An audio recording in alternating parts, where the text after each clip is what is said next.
Welcome to ITFO. Underreported data in YouTube Analytics can occur due to various reasons, such as delays in processing or technical issues, just like it appears in last few days. Lot of creators complaining it.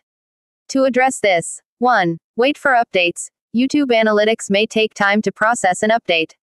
Wait for a reasonable period before concluding that data is genuinely missing. 2. Check data freshness. Ensure you're looking at the most recent data. Sometimes, the platform may have delays in updating statistics, and data may not be real-time. 3. Verify video status. Ensure that the videos you are analyzing are published and accessible.